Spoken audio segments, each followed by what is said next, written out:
Ladies and gentlemen and ladies and gents, got a little bit of time, and so I'm going to spend a little bit of time talking to all of you. Uh, there are a couple of things. I just came from outside cleaning the inside windows of the car. A couple of nights ago, I drove home, and the windows were frosted over. Not frosted, just watered because of the dew in the air, and I couldn't see. I tell you, I turned on the windshield wipers and it was like I was looking through grease lightning. The unique thing about it was I knew that it was only from the condensation, and so I went ahead and decided to take care of those windows today. When I took care of the windows today, I did the outside first. There was no method to the madness. I just did the outside glass first, and then I said, okay, now let's start and do the inside. So when I did the outside glass, no problem. I just went and did the inside section of the house.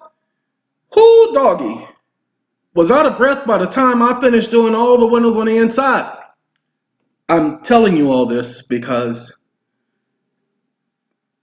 I go from Sunday to Sunday to Sunday to Sunday to Sunday, not taking a break between any of the days. Many of you guys who go to work 24 hours a day, in other words, you go to work Monday through Friday, you at least get at least 2 days off. Some of you, not due to any requirement of your own or any want or wishes, actually get more than 3 days off from work because that's your work schedule and that's all you can find for right now.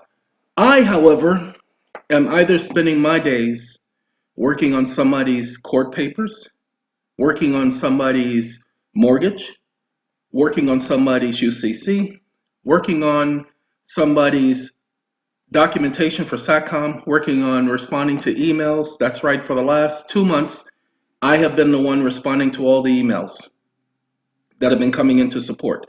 That's about to stop. We're about to hand it off to someone else. I just had to take it on because, as I told people in the past, when I coached, my players would be required to do whatever it is I was capable of doing. So I would have to demonstrate to my players that I was capable of doing whatever it is I was asking them to do. Ladies and gentlemen, it is not fair sitting up there telling somebody else they have to do something, and then you're sitting up there with your feet cocked up talking about, man, that show looks like some hard work. Okay? I am the type of person that if I'm going to ask somebody else to do something, I better be willing to do it myself. So, ladies and gentlemen, that was the situation. So, while going out there and doing the inside of those windows, see, I do windows anyway, doing the inside of the windows, I came back in the house. I actually had to take a moment out there because I was out of breath. I don't go outdoors too often because it's becoming more and more difficult for me to breathe. Yes, I know eventually later on, a couple of years, I'm going to be on an oxygen tank. It's okay. I'm all right with that. Okay? When I tell you, and I'm glad I'm doing this video, we got the Jacksons playing in the background. Okay? When I tell you all that I hit a half century, 50 years, 50 years, 50 years, 50 years, yeah, 50 years, 50 years, 50 years, 50 years, 50 years. See, they are all excited about it. Yes, when I hit that half century mark, when I was roughly 9 years old, we went to our family doctor. My brothers and sisters and fathers, the doctor never told them. After doing a checkup, all I know is that the doctors knew something was wrong way back then. He told me that, and this is the doctor, his name was Dr. Flowers, okay? I don't think Dr. Flowers is alive anymore, but Dr. Flowers told me that he did not expect that I would make it to 35 years old. Now you would think that's a kind of a horrible thing to say to a 9-year-old. I think I was about maybe 8, 9 years old, and didn't think I was going to make it to 35 years old. Man, he was the first doctor who told me that. They never gave me a reason, they just stated that. They didn't think I was going to make it to 35 years old. Amazing. So when that situation happened in the hospital, when I hit 21 years old, you know, dying for 18 minutes, like, okay, I guess he was right. Then almost drowning in a swimming pool, guess he was right. Then having more than 15 guys pointing all kind of types of different weapons and guns on me, guess he was right. Then being hit head-on collision, guess he was right. I made it to 50. It'd be a shame if I walked out the door tomorrow and got struck by lightning, huh? Oh, God, look at that. He was just talking about how he made it to 50. Oh, God. Just joking. Ladies and gentlemen, when I tell you about my health, I'm not complaining. When I tell you about my health, I'm letting you know that if I can do it, then everybody else and their grandmama can do it. When I tell you about my health, when people tell me about their health problems, I don't feel sorry for them because I don't feel sorry for me. And I'm never asking anybody to feel sorry for me. I don't want nobody to feel sorrow or sympathy for me. You know, they're about to talk about mother and father. They raised us to be.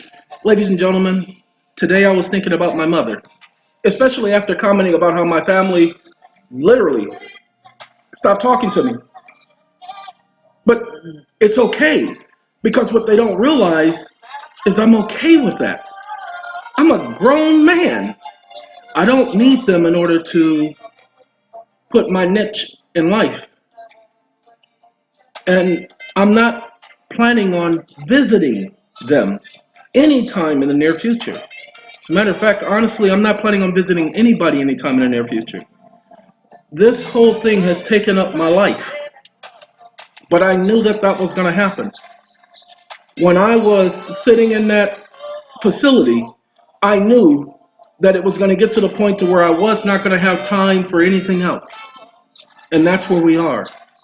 But see, what I've been doing is I have been allowing that. Now I have to curtail things. You see, the guys at SATCOM, they can let you know that I'm speaking with at least one or two of them on the weekend. And then I'm speaking with at least 5 or 6 or 7 of them during the week. Okay? We brought in 21 people. And we just had to release another 5. Why? Because they just weren't doing anything. They thought that SATCOM was going to be that gold mine where they could take advantage and get paid for doing very little or nothing. Ladies and gentlemen, SATCOM is about the people. You. That's what SATCOM is about. SATCOM is nothing to do with this whole idea of we gonna pimp you. I told you guys years ago, I done said it, that I will not allow anybody to pimp you. It won't happen. SATCOM or sitcom. It won't happen. Why? Because I gave you my word. So the people who we have at SATCOM, please understand, these are the ones who have proven that they're there to help, that they're not there to take advantage. And I promise you, I give them my word and I give you my word. They will be well taken care of in our very near future. We have lost one of our members. The police decided that they wanted to give him some hard times. They arrested him for, pay attention, he did an adverse possession on the property. And he decided, okay, I'm going to let that one go. And he walked away. Well, they decided they wanted to press charges. He says, well, hold on, you can't press charges. Here's the code, the statute that allows me to do what I did. They said, F you and the statute. So they told him that they were filing a complaint in September. They waited until February to arrest him. Ladies and gentlemen, California has a speedy trial right of 60 days. Once they file the complaint, they got to bring you to trial, especially if they know where you are, within 60 days. They waited until February. They're saying F the statute. So he gets released from jail, and they're bringing him back and forth to court. You know that kangaroo thing where they have you bouncing back and forth to court, going to court dates and all of this stuff, scheduling court dates and have you sitting there the whole day? So eventually he asked for my help. I started helping him put things in. All of a sudden now He's asking me, how do you know what they're going to do? How do you know what they're going to say? I said, what are you talking about? Well, you said once you did this, they were going to do this, and then they were going to do that. And he says, everything you've said so far, they're doing. He says, I want to know, how do I get to that point? And I told him, I said, it's not that simple. I said, I know what's going on with them because I knows what they're doing. Okay? Give me 1 second. I will, sorry, somebody had just sent me a message through text and I was reading it, so I apologize. Well, what they did is they told him, you sign this plea and we'll let everything go. You know, you'll just do probation. And I told him, I said, no, you must understand. Why would you plead guilty to something you didn't do? Now, if you did it, knock yourself out, accept the plea. I said, but if you didn't do it, you have to weigh your conscience with that. Okay? But I let him know, I said, look, there are too many cases. They can't take every case to trial. So just keep telling them you want your speedy trial and you want your day in court. You want a jury trial, you want your day in court, you want to be able to tell the jury your side of the story. So just keep telling them that. And I said, watch and see what they do. I said, they're going to keep threatening you that they're ready to go to trial. They're going to threaten you that they're going to impanel a jury tomorrow. I said, but I promise you, you're not going to trial. Every single time that they told him he was going to trial, I would tell him, I said, you need to stop stressing. They are not ready to go to trial. And if they go to trial, you already prepared. I'll say, but I told him, I said, okay, so they ain't going to do that. Well, this was he was pretty much the right hand for me. He was doing all of the extra stuff that I couldn't get a hold of, that I couldn't do. Well, now that he's gone, that weight's fall back on me. Ding dong, ding dong. Y'all know about Blue Moon, don't y'all? Standing alone, without in my heart, without a place of my own. You guys know about Blue Moon, right? Well, anyway, when they saw that he showed up, ready to go to trial to tell the jury, they said, we want to know what you're going to tell before the jury because I don't think you know enough about the law. So I wrote something for him, telling them I'm just going to explain this to the jury. I'm going to explain to the jury what type of court this is. I'm going to tell the jury this, I'm going to tell the jury that. Judge didn't like that. Says, I'm going to appoint an attorney for you. Well, I told him once I wrote that, they were going to appoint an attorney for him. Because I told him, I said, you're not ready for this. You're not going to be able to do this by yourself. I said, so a couple of months ago, asked him for an attorney. I said, tell him you want a grievance counselor. Somebody who's not an employee of the state, because it's the state who's prosecuting you. He told that to the judge, and the judge says, no, we ain't giving you jack. And I'm not joking, the judge says, no, we ain't doing that. Well, when he said we was going to tell the jury, all of a sudden they told him he wasn't going to speak for himself anymore, and they forced an attorney on him. The attorney says, well, Your Honor, he has a right to a hearing. Judge says, not in this instance, he doesn't have a right to a hearing. Not joking. So I told him, I said, I've already told the court that you have a right to a hearing if they decide that you can't speak for yourself. Remember, I wrote that months ago because this is their playbook. I said, I have their playbook. I know exactly what they're going to do. So they ordered him to meet with the attorney. What? You going to order him to meet with the attorney? You can't order him to meet with no stupid attorney. That's not part of his bail agreement because he had to bail out. Well, ladies and gentlemen, he goes to meet with the attorney the day before their hearing. Scheduled meeting. And the attorney tells him, oh, you're going to be arrested tomorrow. What you mean I'm going to be arrested? Yeah, I'm just going to tell the judge you never met with me. Excuse me? Yeah, that's what I'm going to tell the judge. Oh, well, I'm going to tell the judge I fired you. That you don't speak for me. Well, ladies and gentlemen, he showed up in court the next day. Before he could say a word, the judge was having him arrested. The moment he walked into the courtroom, the officers were standing there and stood right next to him. And they arrested him. He's been in jail for a week and a half, and I've spent Thursday, Friday, Saturday, Sunday, Monday, Tuesday working on his documents, and again this morning. It caused me a great deal of stress. I have a headache as a result. What I'm trying to tell all of you is there's more going on with me than most of you could actually have an idea. So that is why I am so grateful that many of you have given me my peace by not calling, by not texting, by not emailing. And most of you who have been emailing and not receiving a response back, I think you're probably getting the message that I just don't have the time, because I simply don't have the time. Okay, I have 3 more motions to do for this young man. Okay, I can't explain the strategy, but it is the same strategy that I've used every single time. Okay, but one way or another, oh, they actually, because he said he wasn't going to sign the plea, they added, let's see, was it 9 more counts, to the point where they're trying to say he could do as much as 10 years if he was found guilty, blah, blah, blah. Told him no problem. We're just still going to let them know our defense is going to be denial of due process. Like I told all of you, you must understand. You look at every constitution, it says no one can be held to answer without receiving due process. This is not after conviction. See, what the courts have held is that you get to raise due process violations after the final judgment. They've said that, but the Constitution doesn't say that. Constitution says no one may be held, no one may be held to answer. No, and remember, you got to be able to answer. So it says you can't be held to answer without due process. So they must prove that you've had due process before they put you through the process with the jury. And you have a right to use denial of due process because the law requires you to receive due process before a jury can make a determination.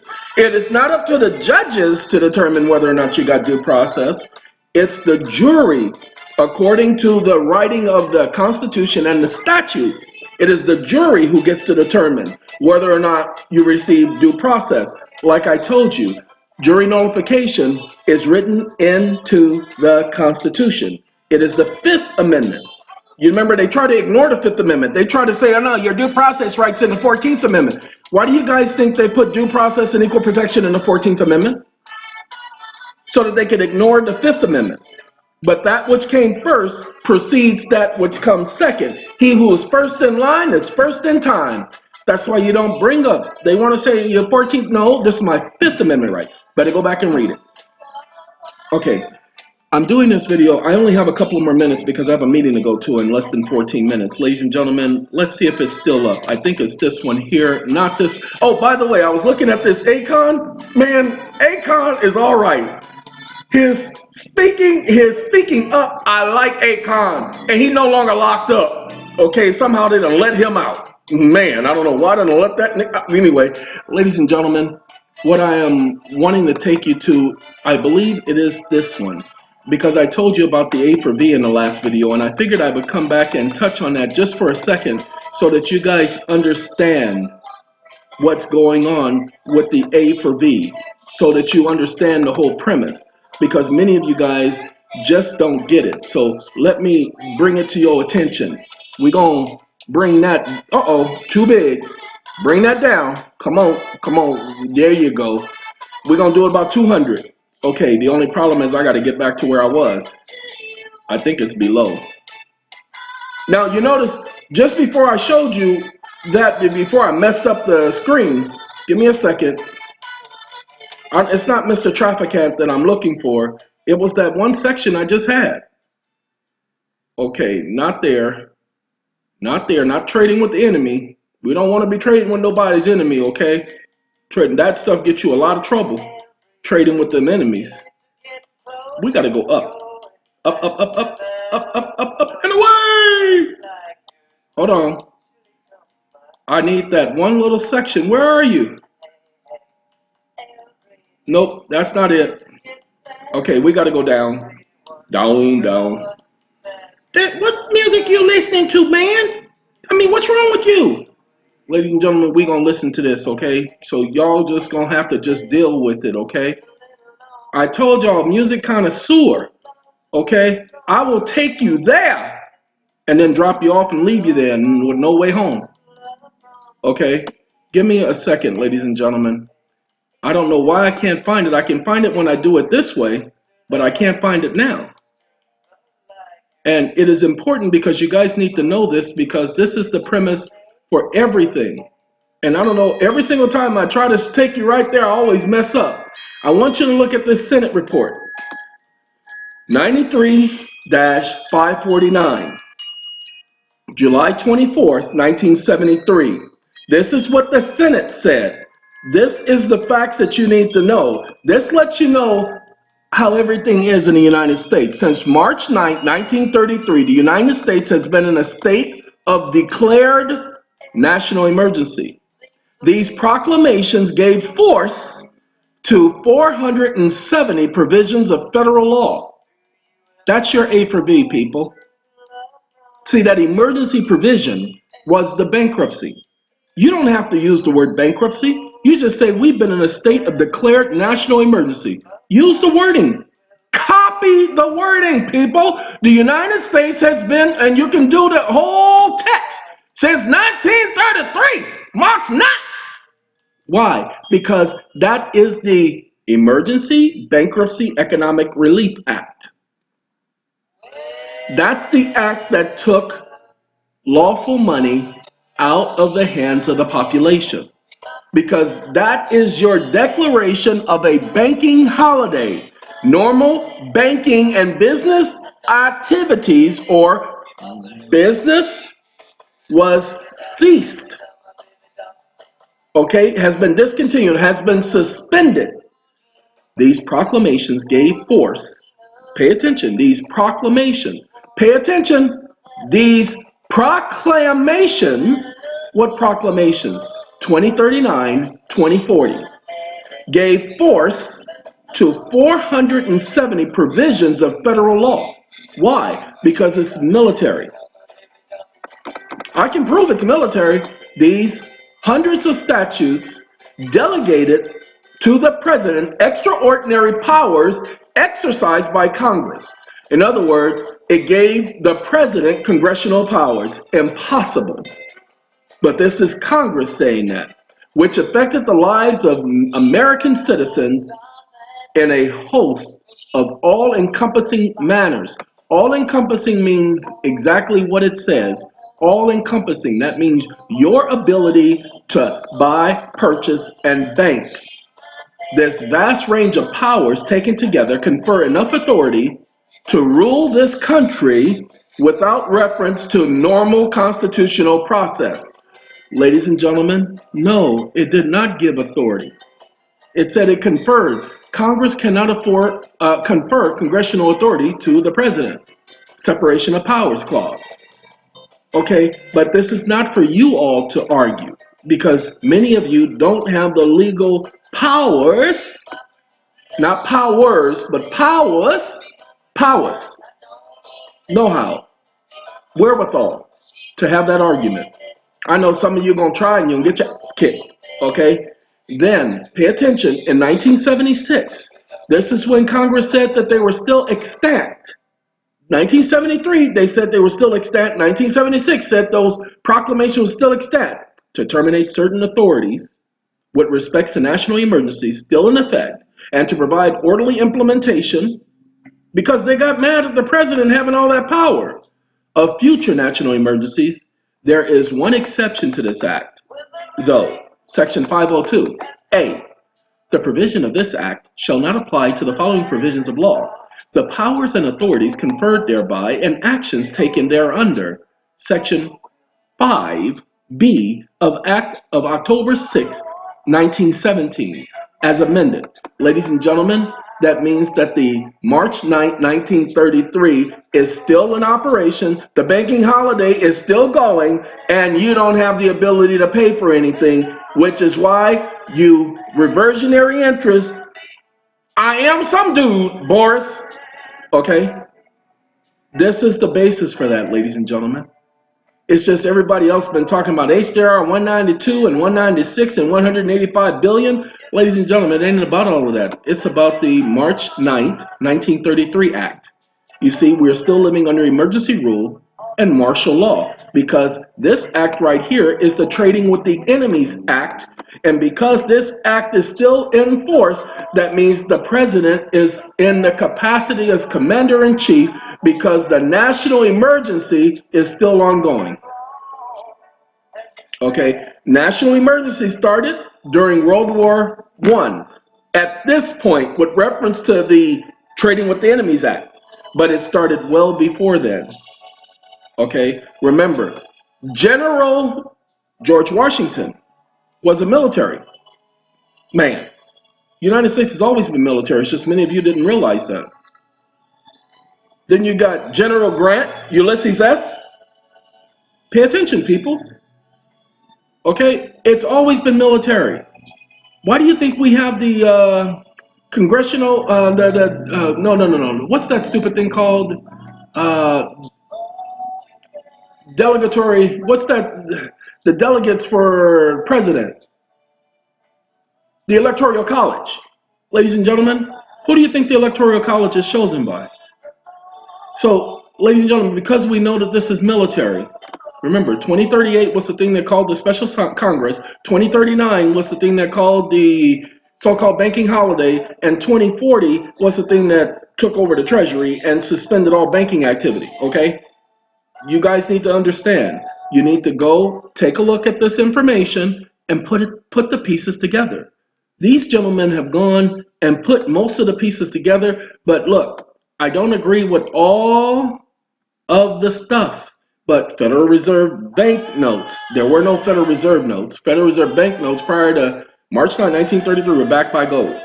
March 9, 1933, they became Federal Reserve bank notes and were emergency war scripts. Now, they're telling the truth. I got to admit, that's exactly the truth. The Federal Reserve bank notes were now backed by the assets of the bank. The assets of the bank are the mortgages held by the people on their property and all of the other property of the people. All property in America and all the property of the people, including the people. There was a mortgage taken out on the people. You don't believe me? You guys don't believe me? Okay, wait, hold on. I'm going to show y'all because y'all just sitting up here testing me right now. Pay attention. It will represent, this is Congress talking, March 9, 1933 Congress talking, it will represent a mortgage on all of the homes. Okay, that's all of the homes, okay? And other property of all the people of the nation. So let's get this, and let's get rid of this. Represent a mortgage on all the homes and of all the people of the nation. Because remember, people can be property. You didn't learn anything during slavery?